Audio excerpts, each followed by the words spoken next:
छोटे से बुलावे को और उसको एक रैली का रूप जो है हमारे दोस्तों ने, हमारे भाइयों ने, हमारे चाहने वालों ने, हमारे परिवार ने जो बनाया।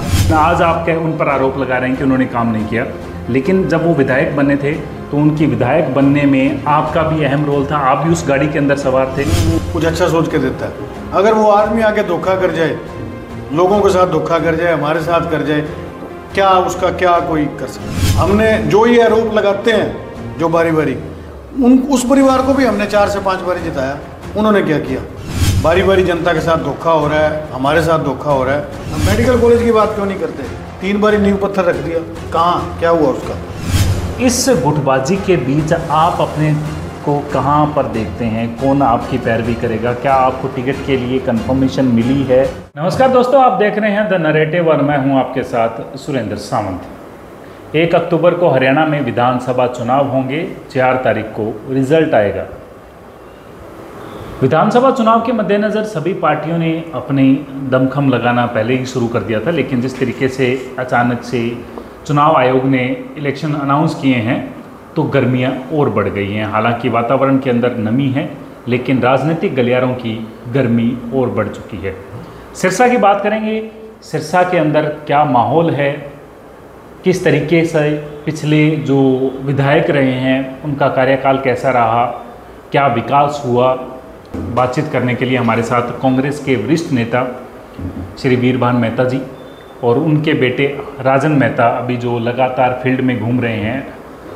सर, सबसे पहले जिस तरीके से आज अनाउंस हुआ है और उसके बाद आज के दिन ही आपने एक बड़ा जन का जो कार्यक्रम किया है, लोगों की भीड़ देखने को आज मिली। हालांकि हमने भी देखा कि पिछले 3 घंटे से लगातार रोड जाम रहा।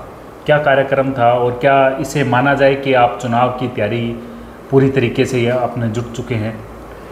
ये कार्यक्रम तो जन्मदिन का कार्यक्रम था, जो हमारे परिवार के चाहने वाले या हमारे जानने वाले या पुराने जुड़े हुए जो हमारे साथी हैं, उन सब ने मिलके एक जन्मदिन का प्रोग्राम रखा था। तो कोई ऐसा नहीं था भी अभी कोई चुनाव अभी आ रहे हैं या एकदम से चुनाव जो घोषणा हो जाएगी।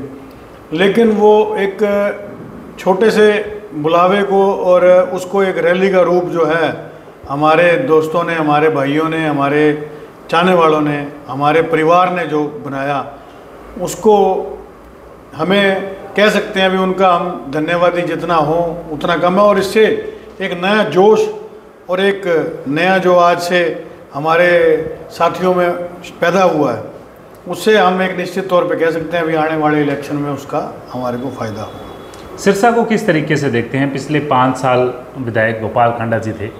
किस तरीके से देखते हैं कि 5 साल का कार्यकाल कैसा रहा उनका? देखिए, जो भी जब भी चुनाव होता है, हमारी एक बदकिस्मती है सिरसा की। जब भी चुनाव होता है तो बड़े वादे किए जाते हैं। कोई पेरिस बनाने की बात करता है, कोई लंदन बनाने की बात करता है, कोई चंडीगढ़ बनाने की बात करता है, लेकिन जब वोट लेके जब ये लोग चले जाते हैं तो उसके बाद कोई यहाँ सुध लेने वाला नहीं होता। इस बारी भी यही हुआ। इस बारी जब चुनाव हुआ तो बड़े बड़े वादे किए गए थे और चुनाव के बाद वो धन्यवाद करने भी नहीं आए। अगर कोई सरपंच भी एक गांव का अगर दूसरे गांव में जाके बैठ जाए तो भी लोग बात करते हैं भी 10 किलोमीटर दूर जाके बैठा है। तो ये हमारे सिरसा के एमएलए साहब तो हमारे हरियाणा से 10 स्टेट नीचे गोवा में जाके बैठ गए। तो ये एक धोखा था जनता के साथ, हमारे लोगों के साथ। तो ये धोखा था, ठीक है, उस टाइम उनका काम सिरे चढ़ गया, लेकिन बारी बारी ऐसा नहीं होता। अब की बारी जनता जो जागरूक हो चुकी है, अब की बारी बहुत समझ के, सोच समझ के, क्योंकि पिछले 5 साल जो हैं वो बिल्कुल ही विकास कार्य तो बिल्कुल नहीं हुए। उसके बाद जो घोषणाएँ भी हुई उन पर भी कोई अमली जामा नहीं बनाया गया। चाहे आपको भी पता है, चाहे मेडिकल कॉलेज की बात है, 8 साल से 3 बारी पत्थर रखा। कोई अंडर ब्रिज, ओवर ब्रिज हैं, उनका कुछ नहीं हुआ। शिक्षा के क्षेत्र में कुछ नहीं हुआ। उसके बाद आज जो अपने जो कई स्कूलों की छतें जो हैं टूटी पड़ी हैं, उनके सुध लेने वाला कोई नहीं है। तो शहर का मिनी बाईपास था, घोषणा कर रखी है। ट्रैफिक का इतना बुरा हाल है शहर में, उसके बारे में कुछ नहीं हुआ। शहर में पार्किंग की घोषणा हुई थी, जो बिल्कुल बीचों बीच मार्केट में जाम लगता है, पुराने थाने वाली जगह पे, उसका कुछ नहीं हुआ। लक्कड़ मंडी कह रहे थे भी बाहर निकलेगी, जो कपास मंडी कह रहे थे भी आगे इसको और बढ़ावा, जो बाईपास पे जगह भी ले रखी थी। तो किसी भी चीज़ पे एक भी ऐसी घोषणा नहीं है जो सरकार ने पूरी करी हो। जो ये आप चर्चा कर रहे हैं कि घोषणा की गई थी गोपाल कांडा जी द्वारा, आप भी क्या मुख्यमंत्री द्वारा, मुख्यमंत्री ने की गोपाल कांडा विधायक बनने में, हालांकि आपका भी सहयोग रहा था, लेकिन क्या आप भी उस जो वादे थे उन्हीं बहाव के अंदर आ गए थे? क्या कारण था? क्योंकि आज तो वो विधायक हैं और आप दूसरी पार्टी के अंदर हैं, लेकिन आज आप क्या उन पर आरोप लगा रहे हैं कि उन्होंने काम नहीं किया, लेकिन जब वो विधायक बने थे तो उनकी विधायक बनने में आपका भी अहम रोल था, आप भी उस गाड़ी के अंदर सवार थे। ठीक है, ऐसा है। आप एक चीज़ देखेंगे, उस टाइम हम अकाली दल के राष्ट्रीय उपाध्यक्ष थे। उन्होंने एक समझौता किया था कि काड़ावाड़ी में गोपाल कांडा उधर मदद करेंगे और सिरसा में जो है ये अकाली दल या कांडा की यहाँ मदद होगी, और वहाँ पे जो ऊपर हमारी पार्टी का फैसला था। तो ठीक है, वो हुआ, लेकिन उन्होंने वादे जैसे लोगों के साथ किए, 44,000 कुछ हज़ार लोगों ने वोट दिया था, उसमें हम भी थे। तो ये तो नहीं है वो 44,000 सारे कसूरवार हो गए। वोट तो कोई ना कोई किसी ना किसी को देता ही है, कुछ अच्छा सोच के देता है। अगर वो आदमी आके धोखा कर जाए, लोगों के साथ धोखा कर जाए, हमारे साथ कर जाए, तो क्या उसका क्या कोई कर सकता है? देखिए, एक बार ऐसा नहीं हुआ। हमने जो ये आरोप लगाते हैं जो बारी बारी, उस परिवार को भी हमने 4 से 5 बारी जिताया। उन्होंने क्या किया?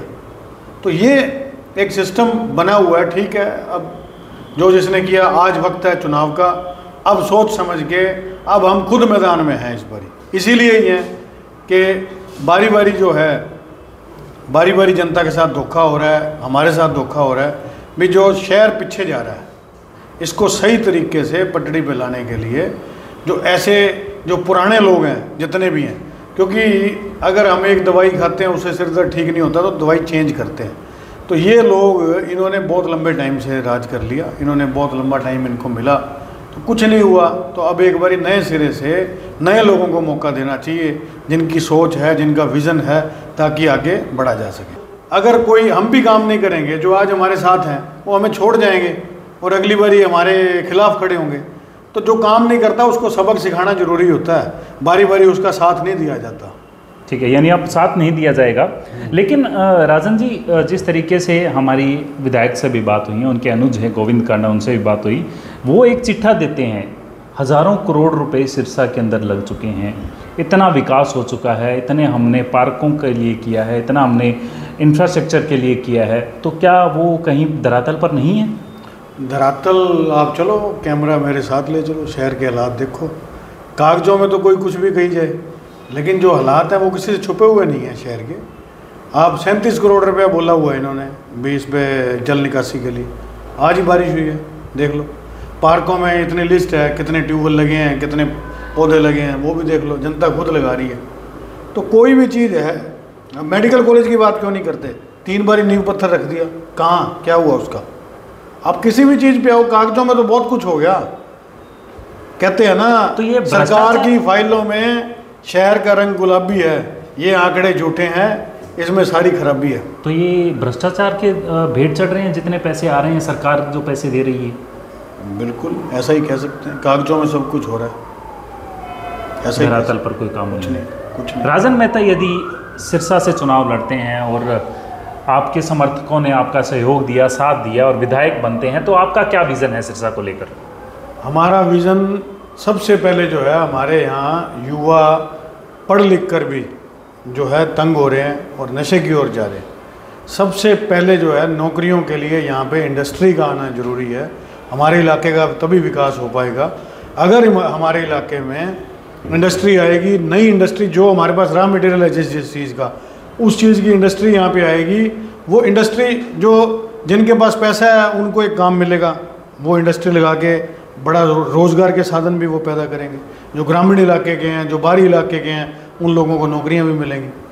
तो एक तरह से जब नौकरियां मिलेंगी तो युवा का जो एनर्जी है वो सही जगह पे जाएगी। वो जो हताश होकर नशे की तरफ जा रहा है वो भी रुकेगा, और किसान को भी जो है उसके रॉ मटेरियल का जो पैसा है वो यहाँ पे ज़्यादा मिलेगा।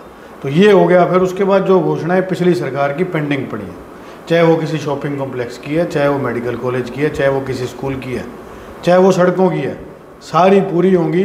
जाम की व्यवस्था को ठीक किया जाएगा। गौशाला हमारे यहाँ पे जितनी इतनी गौशालाएं, फिर भी जो है गोवंश जो है सड़कों पे, उसके करके एक्सीडेंट बहुत होते हैं हमारे। हर तरीके से जो है हम सबको साथ लेके आगे चलेंगे।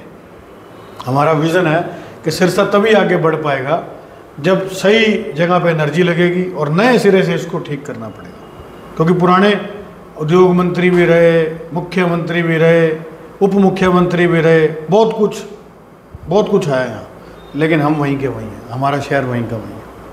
जिनका आप जिक्र कर रहे हो, मुख्यमंत्री भी रहे, उप मुख्यमंत्री भी रहे, वो तो कहते हैं कि सिरसा NLO का या चौटालाज का गढ़ है, तो आपको नहीं लगता कि उन्होंने अपने गढ़ के अंदर कोई काम किया, या वो गढ़ सब धराशायी हो चुके हैं? देखो, जब काम कोई करता है उसका रिपोर्ट कार्ड, जो हमारे जैसा मान लो कोई एक जो जिसने अभी तक राज नहीं किया है, जो कभी सत्ता में नहीं आया, उसकी बात अलग होती है। जिसने सत्ता भुगती हुई है, जिसके हाथ में रही हुई है, अगर वो काम करता है तो जनता उसको बारी बारी देखती है, चाहे वो कोई भी हो। अगर ऐसा था तो जनता कभी नहीं छोड़ती। जनता के काम करने होते हैं, विकास करना होता है। आज के हालात जो हैं हमारे शहर के बुरे हैं, आज के हालात अच्छे नहीं। ठीक है मेहता जी, ये आपने बताया कि आपका विज़न है सिरसा को लेकर, चाहे वो एग्रीकल्चर को लेकर हो, चाहे सिरसा की डेवलपमेंट की बात करें, लेकिन कांग्रेस पार्टी में हैं आप, वरिष्ठ नेता हैं, क्योंकि आपके पिताजी हैं जिनका एक बड़ा कद रहा है पुराने समय से लेकर। लेकिन आज जिस तरीके से कांग्रेस में गुटबाजी सामने नज़र आती है, हुड्डा साहब जब सिरसा में आते हैं तो कुमारी शैलजा जी सिरसा में नहीं होती हैं, शैलजा जी जब आते हैं तो हुड्डा साहब का कोई प्रोग्राम या उदय भान जी का कोई कार्यक्रम नहीं होता। इस गुटबाजी के बीच आप अपने को कहाँ पर देखते हैं? कौन आपकी पैरवी करेगा? क्या आपको टिकट के लिए कंफर्मेशन मिली है? देखिए, ये एक राष्ट्रीय पार्टी है, इसमें सभी अपना काम करते हैं, अपने तरीके से करते हैं। आपने पीछे लोकसभा चुनाव था तब भी देखा होगा, यहाँ कोई गुट नहीं था, सब इकट्ठे थे। आपने देखा था, हाँ भरेंगे आप? बिल्कुल। तो सब इकट्ठे थे। अब फिर इलेक्शन अनाउंस हुआ है, सब इकट्ठे होंगे, एक लाइन में होंगे, इकट्ठे काम करेंगे, पार्टी को सत्ता में लाएंगे, शहर का विकास करेंगे। 17 नामों की सूची गई है सिरसा से। 14 नामों की सूची गई है। क्या सभी 14 लोगों से आपकी बातचीत है कि यदि हमें टिकट मिलती है तो हमारा सहयोग रहेगा? बिल्कुल, सब मांगना सबका अपना अधिकार है। अगर किसी को भी लगता है 14 क्यों, 1400 भी हो सकते हैं, आप भी भर सकते हैं, ये भी भर सकते हैं, कोई भर सकता है, लेकिन पार्टी का फैसला है, जो होगा बढ़िया होगा। अंतिम सवाल राजन जी, अब आपको टिकट मिलती है तो आप चुनाव लड़ेंगे। एक लंबे समय से राजनीति में आपके पिताजी भी रहे हैं, अब आप भी सक्रिय हैं। क्या यदि टिकट नहीं मिलती है, एक पॉसिबिलिटीज़ मान ली जाए, क्या टिकट नहीं मिलती है तो क्या राजन मेहता या वीरभान मेहता जी के परिवार का कोई सदस्य चुनाव लड़ेगा? मुझे टिकट ना मिलने वाली बात का सवाल ही पैदा नहीं होता, क्योंकि जिस तरह से हमारी सेवा को देखते हुए, हमारे पिताजी के पुराने संघर्ष को देखते हुए, लोगों के प्यार को देखते हुए, मुझे ऐसा नहीं लगता कोई टिकट में कोई किंतु परंतु वाली बात मुझे लगती नहीं है। और अब चुनाव के लिए कितने तैयार हैं? अंतिम सवाल। हमारी तैयारी पूरी है, हमारी तैयारी पूरी है। हर तरीके से डोर टू डोर भी हमारे लोग जा रहे हैं। हमारे लोग जो हैं 2 बारी हमने गांव कर लिए हैं, और शहर में भी 9 के 10 वार्ड हमारे पूरे हो चुके हैं। तो हर वार्ड में जनसंपर्क अलग से है, जो फेस टू फेस मिलना, और उसके बाद डोर टू डोर अलग से। हर तरीके का काम हो रहा है और लोगों का रिस्पॉन्स भी अच्छा मिल रहा है। लोग कांग्रेस पार्टी के साथ हैं और सरकार बनाने का मन बना चुके हैं। बहुत बहुत धन्यवाद। धन्यवाद। ये थे हमारे साथ राजन मेहता, जिन्होंने कहा कि चुनाव की पूरी तरीके से तैयारी है और सिरसा को लेकर क्या इनका विज़न है वो भी बताया। लेकिन आपको क्या लगता है, क्या विधायक गोपाल कांडा का कार्यकाल कैसा रहा? क्या उन्होंने काम किए या सिर्फ चुनावी वादे थे जिनको पूरा नहीं कर पाए? अपने कमेंट्स, अपने विचार ज़रूर कमेंट बॉक्स में डालिए। बहुत बहुत धन्यवाद।